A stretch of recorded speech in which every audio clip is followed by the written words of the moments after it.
bem, estamos de volta aqui. Redivi do canal da Família, hoje conversando sobre violência. Quero agradecer ao pessoal da Escola Estadual, professora Terezinha Sartori, pela presença de vocês. Vamos aplaudir aqui os nossos alunos, muito obrigado. A diretora Rita, obrigado pela presença, obrigado a vocês que vieram aqui. E se você quiser participar do nosso programa, trazendo a sua escola aqui, trazendo a sua paróquia, a sua comunidade, você vai ser muito bem recebido. Você manda um e-mail para a gente, mundomelhor@gabrielchalita.com.br. Vamos continuar aqui, a gente estava falando com o doutor Leandro, que foi o responsável pelo júri do caso da Márcia Nakashima, né, doutor Leandro? E o irmão dela está aqui, Márcio. É claro que a dor da família foi imensa, isso é evidente, assim, não vamos fazer perguntas óbvias, quer dizer, quem passa por isso na família sabe a dor, a angústia, a tristeza. Mas como é que foi o processo de vocês depois para acompanhar que a justiça pudesse ser feita? É muito difícil, né, para a gente que passa por isso. É uma situação muito inexplicável, né? É uma dor tremenda, tanto pela ausência da Mércia, tanto pela ausência das pessoas que, né, no meu caso, no caso da família do Vitor, porque nós perdemos. E eu digo o seguinte: a nossa condenação é ali imediata. Na hora que a Mércia foi assassinada, ali começou a nossa condenação. E nós fomos condenados para o resto de nossa vida viver sem a Mércia, viver sem os nossos entes queridos. Enquanto o réu, se caso condenado, né, ele vai cumprir uma pena. Né? E eu digo que é uma pena no Brasil, uma pena muito branda, é uma sensação de impunidade muito grande. Eu não concordo com a pena, já, né, falei isso ao doutor Leandro, muito embora ele julgou com base na legislação, que a legislação é equivocada, uma legislação que garante muito, né, muito garantista, né? Muito benefício para os réus, é muito benefício para os criminosos, e eles daqui a pouco estão na rua. No caso do Misael, ele foi condenado a 19 anos.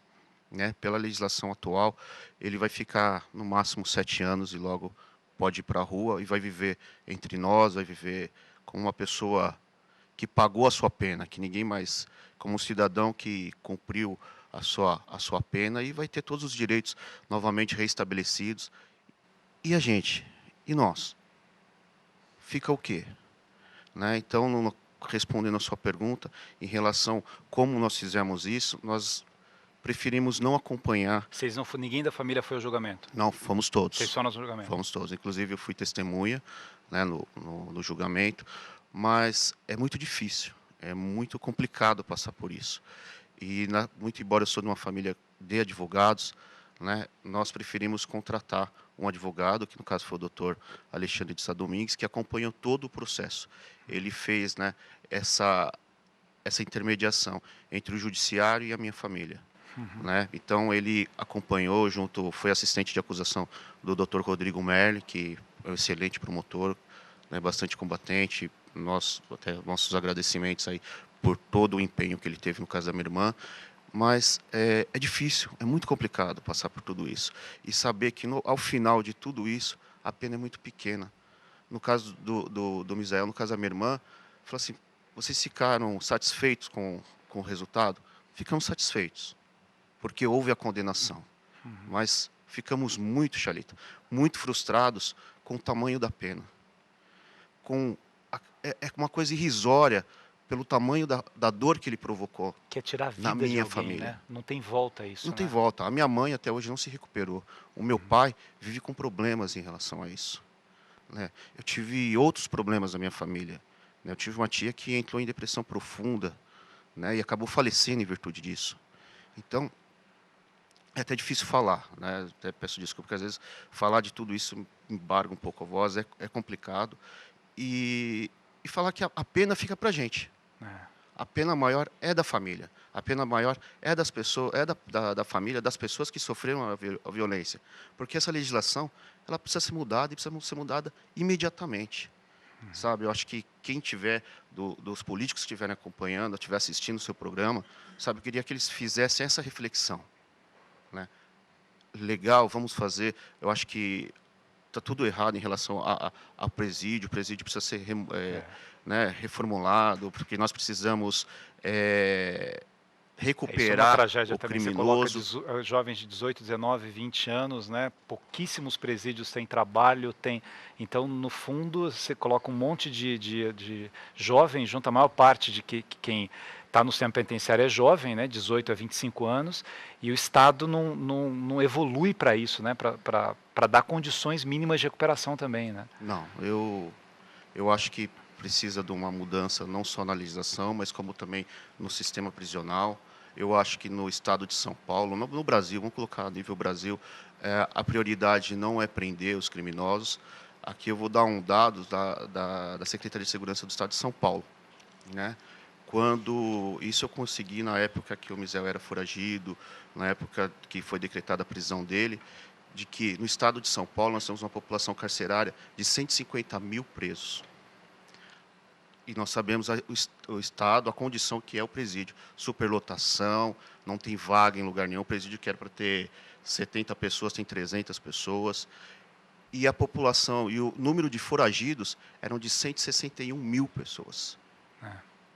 E o estado de São Paulo, o maior estado do Brasil, tinha uma única delegacia, ainda tem uma única delegacia de capturas, que à época tinha 14 agentes policiais.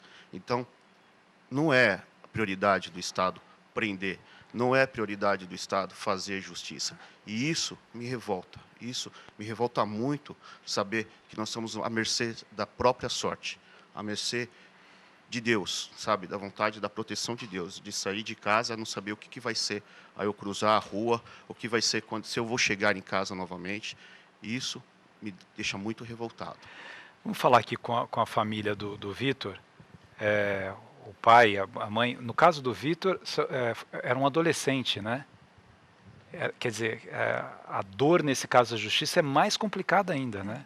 Que ele está falando de uma pena lá que é mais ou menos isso, fica 6 anos, 7, se ele pegou 18 anos, 19 anos. Nesse caso, trata-se de um crime hediondo. Então, essa fração ela é um pouco maior do que relacionada ao crime comum. Se fosse o crime comum, ele cumpriria um sexto da pena. Agora, por se tratar de um crime hediondo, 2/5, se não reincidente, 3/5 se reincidente.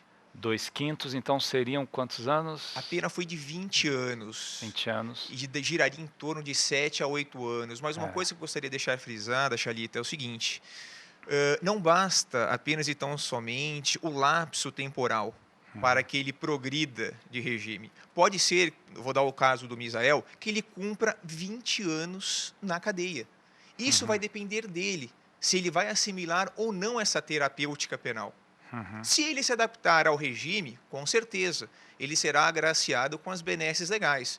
Do contrário, irá cumprir a pena que foi aplicada do início ao fim. Agora, que o sistema penitenciário é um problema, né? E assim, a complexidade, porque, no fundo, os prefeitos não querem penitenciária nas suas cidades. Ninguém quer perto da sua casa, ninguém quer... É uma dificuldade imensa. E o Ministério Público fiscaliza isso também, a condição que os presos ficam. Aliás, há um reconhecimento até dos presos com relação à figura do promotor, porque ele vai no júri, ele pede a condenação, mas ele quer que ele tenha um tratamento lá dentro da penitenciária de acordo com a lei, né? Exatamente. Na verdade é muito preso, viu, Gabriel? Muito preso. 160 mil que ele falou aqui em São Paulo. Nós teríamos que construir presídio a cada 100 metros para comportar todo mundo. E o pior é que eles saem e não recuperam, altas, relativamente altas. Qualquer pena que se aplique a um criminoso como esse vai ser uma pena pequena perto da perda que a família sofreu. Qualquer pena. Qualquer pena. Aqui o que se critica muito, e nós temos criticado bastante, é a forma de cumprimento dessa sanção. Porque 7 anos realmente é muito pouco, né, para quem tirou a vida de um semelhante. Alguns países um pouco mais civilizados, as sanções não só são mais rigorosas, como a forma de cumprimento também exige-se um tempo um pouco maior. Então, causa isso não só na família, principalmente na família, mas na própria sociedade, causa essa perplexidade de ver que alguém cometeu um delito hediondo como esse e vai permanecer aí 6 ou 7 anos. Daqui a pouco está aí por aí, pegando metrô, indo ao cinema, indo a um restaurante, e isso causa, com absoluta razão, essa indignação na família e na própria sociedade. Uhum. Bem, eu quero conversar com a mãe do Vitor, mas a gente vai conversar daqui a pouco, depois dos comerciais, e a gente continua falando sobre essa temática da violência, né? A gente está pegando aqui primeiro esses casos de homicídio, a gente vai falar da história da bicicleta, que comoveu o país também. Fiquem ligados, a gente volta daqui a pouco.